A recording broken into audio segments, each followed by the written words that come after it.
Hello friends, कैसे हैं आप लोग। उम्मीद करता हूँ आप सब लोग ठीक ठाक बखैरियत होंगे। लास्ट वीडियो के अंदर मैंने आपसे डिस्कस किया था मेमोरी लोकेटर सिस्टम के बारे में।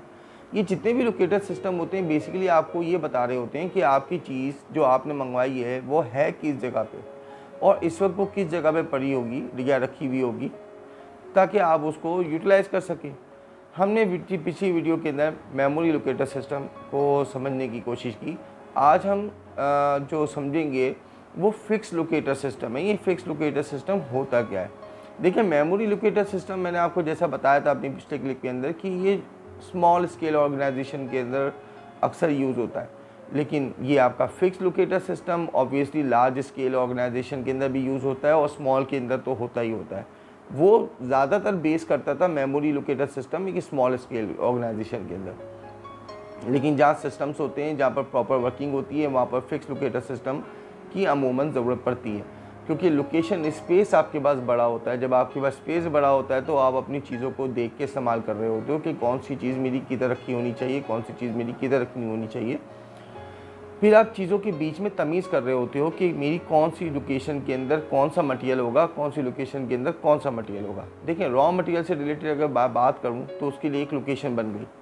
फिर फिक्स फिनिश गुड की बात करता हूँ तो उसके लिए एक लोकेशन बन गई। लुब्रिकेंट्स और आपके इंडस्ट्रियल यूजेज के जो टूल्स और उससे रिलेटेड इंजीनियरिंग मटेरियल्स हैं उनके लिए एक अलग लोकेशन बन गई। ये तो हो गई हमारी फिक्स लोकेशन की तमीज़। अब फिक्स लोकेशन के अंदर भी आपके मल्टीपल आइटम्स हैं। आपको ये तो पता चल गया कि वेयर हाउस नंबर 1, 2, 3 ये मेरा रॉ मटेरियल रिलेटेड स्टोर है, ठीक है। 4, 5, 6 मेरा फिनिश गुड है और 7 नंबर का जो है ये मेरा इंजीनियरिंग स्टोर है। ये पहले आपके पास 7 लोकेशन आ गई और 7 के अंदर हमने 3, 3 और 1 के हिसाब से डिवीज़न कर दिया। तो ये था फ़र्क हमारा फिक्स लोकेशन सिस्टम का और मेमोरी लोकेटर सिस्टम का। मेमोरी लोकेटर सिस्टम के अंदर कोई सिस्टम तो था नहीं। 4 लोग थे, चारों में से 3 के दिमाग में थी वो चीज़ के, चौथे को पता ही नहीं था कि वो चीज़ किधर रखी हुई है। अगर 3 में से तीनों मिस हो गए या 3 में से भी 3 को अलग अलग 3 प्रोडक्ट के बारे में ही पता था और उनमें से एक एब्सेंट होता है तो बकिया 2 को तो पता ही नहीं कि वो चीज़ रखी किधर है, यानी आपका टाइम वेस्ट, आपकी सेल किल, ठीक है। लेकिन लार्ज स्केल ऑर्गेनाइजेशन के अंदर आपके सिस्टम्स होते हैं, आपके ERPs होते हैं जो कि आपको बता रहे होते हैं कि ये लोकेशन में ये चीज़ रखी हुई है, उस लोकेशन पे वो चीज़ रखी हुई है, कितनी रखी हुई है, कहाँ रखी हुई है। अब अगर मैं बात करता हूँ किसी भी कॉन्फेक्शनरी इंडस्ट्री के अंदर तो आपके पास शुगर आई। शुगर के अंदर 2 टाइप की शुगर आई, ठीक है।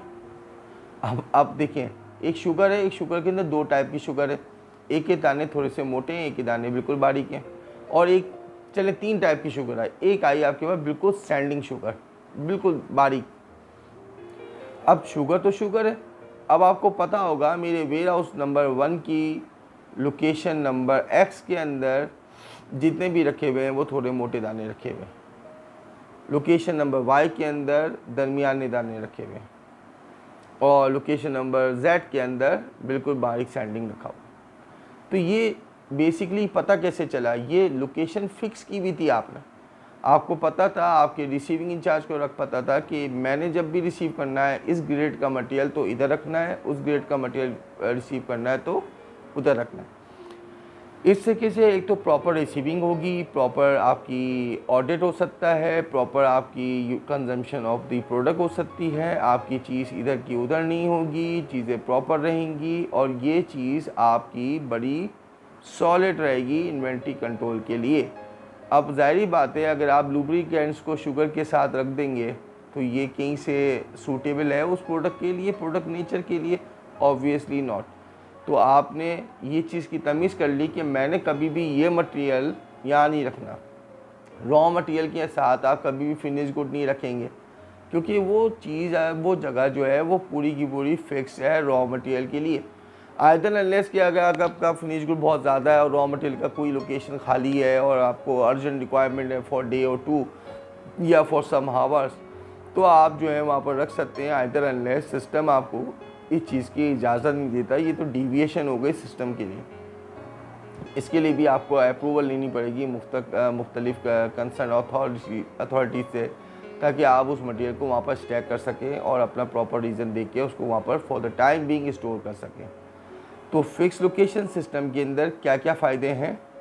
फ़ायदा नंबर 1 कि आप जो हो अपनी जगह पे अपनी इन्वेंट्री को प्रॉपर तरीके से कंट्रोल में लेके आ सकते हो, बाइफरकेशन ऑफ दी प्रोडक्ट कर सकते हो उसकी नेचर के हिसाब से।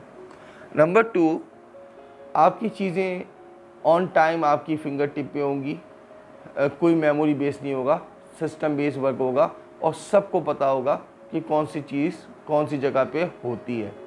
इसके कॉन्स अगर देखते हैं तो हाँ, आपको एक बड़ा स्पेस चाहिए इन चीज़ों को मैनेज करने के लिए। जब ज़ाहिर बात है आपकी फैक्ट्री का स्केल बड़ा होगा तो आपको जगह भी बड़ी चाहिए होगी, तो ये स्पेस की एक कॉस्ट बढ़ेगी, इसकी होल्डिंग कॉस्ट बढ़ेगी, उसकी केयरिंग कॉस्ट बढ़ेगी। लेकिन इसके फ़ायदे जो हैं इतने हैं कि वो उसके डिसएडवांटेजेस के ऊपर चले जाते हैं। आई होप आपको आज की क्लिप अंडरस्टैंडेबल रहेगी और अगर इसमें कोई एम्बिग्यूटी हो तो आप मुझे कमेंट सेक्शन में बता सकते हो।